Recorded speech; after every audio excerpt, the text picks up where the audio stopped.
Then Esther told them to reply to Mordecai, "Go, gather all the Jews to be found in Susa, and hold a fast on my behalf, and do not eat or drink for 3 days, day or night. I and my young women will also fast as you do. Then I will go to the king, though it is against the law, and if I perish, I perish." It is Tuesday, the 12th day of September, 2023. Clive Walsh here, inviting you to join me as we read our devotional thought for today. And our devotional thought for today is written in the book Truth for Life by pastor and author Alistair Begg. Today's devotional thought is entitled Devoted to God's Will. That's Devoted to God's Will.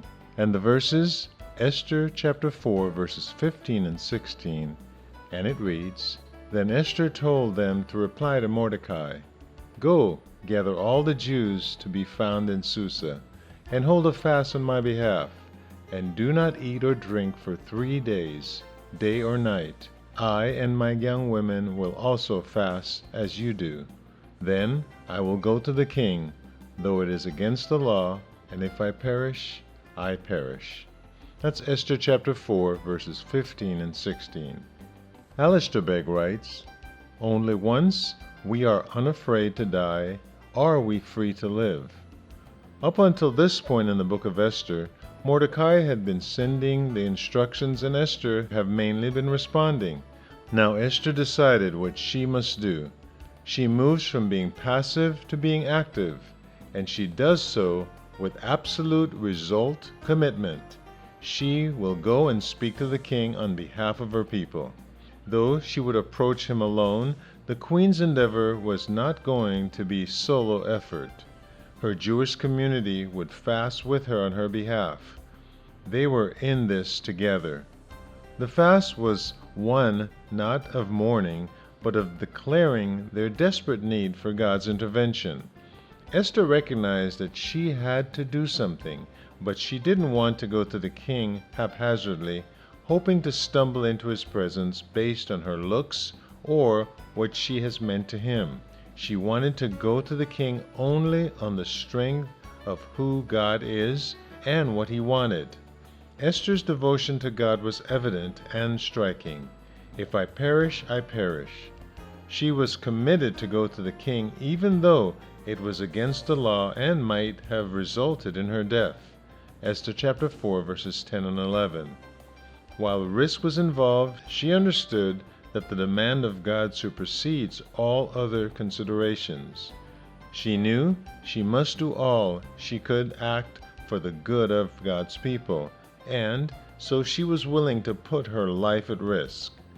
Common sense would have told Esther to play it safe, to keep quiet, hope that perhaps the king would invite her into his presence.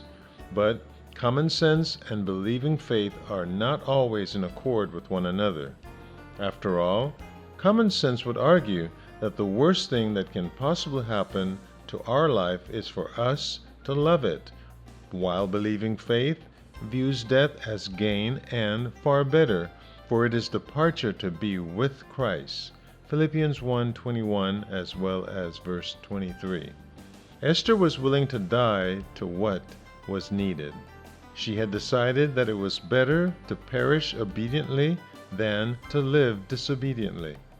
Only when we get to the point in our own spiritual journeys where we sincerely say, "If I die, I die," can we go on living for God. The risk may be great, but the reward is infinitely greater. Today, ask God to orient your heart so that you can declare with the psalmist, "A day in your courts is better than 1,000 elsewhere. I would rather be a doorkeeper in the house of my God than dwell in the tents of wickedness." That's Psalms 84, verse 10. If that is your perspective, you will find courage and obedience come far more easily and joyfully.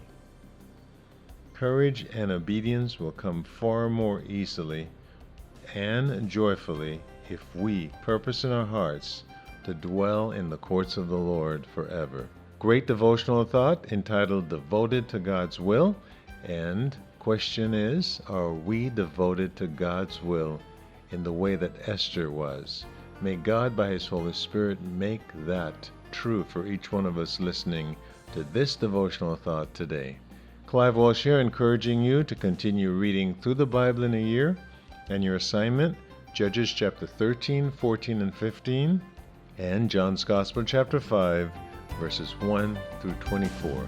The Lord richly bless you and give you a great day.